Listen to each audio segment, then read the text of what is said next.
Bonjour, ça va? C'est Chacha. Aujourd'hui, je vais vous parler de 10 conseils pour mieux jouer lors d'une compète de pétanque. Et je veux juste dire une chose, c'est ok, c'est qui elle qui va donner des conseils. Juste pour info, j'ai fait la finale de la Coupe des Nations. Waouh! Wow! Donc un peu de respect s'il vous plaît, parce que voilà. Non, je donne. Franchement, je donne des conseils que plein de gens m'ont donné. En fait, j'ai fait un top 10 que je pense peut bien servir lors d'un concours ou d'une compète, parce que franchement, faut pas déconner. Premier conseil, il faut assez manger la veille de la compète et aussi le jour J. Il faut bien manger pendant tout le tournoi. Il faut se forcer à manger en fait. Deuxième conseil, boire beaucoup d'eau. Et comme ça, on tient plus longtemps et on a une concentration beaucoup mieux. Troisième conseil, éviter l'alcool, surtout la veille et non, surtout pendant la compète. Mais en tout cas, en Norvège, c'est interdit, mais en France, bon, ouais, c'est pas toujours interdit, donc il faut éviter. 4. Bien respirer avant d'aller dans le cercle, surtout si tu es stressé ou je sais pas, tu t'es pas bien. Juste respirer. Cinquième conseil, c'est prendre son temps et bien jouer. Faut pas genre mettre 10 000 ans quoi, mais faut pas lancer 2 boules d'affilée en 5 secondes. J'ai vu des gens qui font ça. Voilà, faut prendre son temps.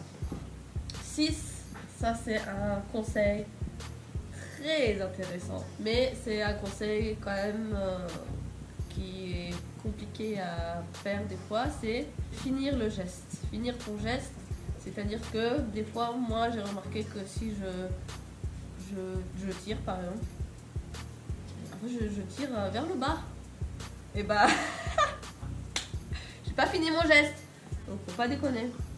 7, c'est aussi un point extrêmement important, c'est s'amuser. Tu prends trop au sérieux, déjà tu fais chier. Et de 2, bah, tu risques de t'énerver. Et en plus, tu as plus de chances de perdre. Donc, have fun! 8. Avoir des pensées positives. Surtout quand tu es dans la merde ou quand tu joues comme une merde, bah, essaye de penser positivement. Voilà. 9. Ah, celui-là, c'est intéressant aussi. Comme tous les autres. Savoir prendre des risques de temps en temps.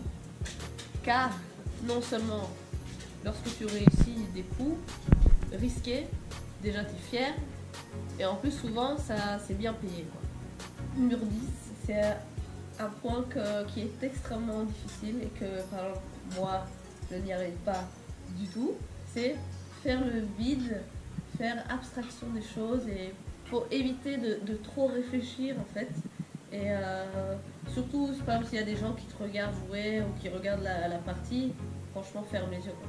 Alors, je donne, mais faut pas penser en fait.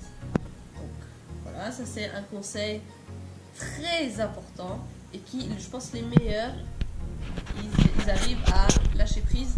Moi, j'y arrive pas, mais j'essaye et j'essaye et j'essaye. J'y arrive pas! Mais j'essaye, donc. Je vous conseille d'essayer. Vous pouvez mettre dans les commentaires si vous êtes d'accord avec les 10 conseils ou avec des conseils, ou s'il y a des choses que vous n'arrivez pas ou que vous faites pas bien, et ben franchement, voilà. Et aussi si vous avez d'autres conseils supplémentaires, moi je prends avec grand plaisir parce que faut pas déconner, des fois c'est dur. Hein. Et aussi je voulais dire une dernière chose, comme vous pouvez voir, Norway. Je vais faire le championnat du monde 2019 en Espagne. Merci. Il y aura une Chacha pas en forme, vu qu'en ce moment je peux pas m'entraîner, vu que dehors il fait -10 et il y a de la neige, donc je me languis. Non, je déconne. Mais voilà, donc ça va être une belle expérience. Ceux qui suivent les réseaux sociaux, ils ont vu que j'étais qualifiée, et pas Bastien par exemple. Et Bastien en fait il s'est pas qualifié, genre tout juste, car il a perdu 13-12 en finale. Ouais, deuxième fois d'affilée. Ouais, le pauvre, franchement, c'est dur, hein, c'est comme ça. Ça sera ton tour quand ça sera ton tour. Faut juste être patient. Ouais, donc merci beaucoup à tous les abonnés et tous ceux qui commentent, c'est souvent les mêmes. Voilà. Thank you very much. I love you. Bye.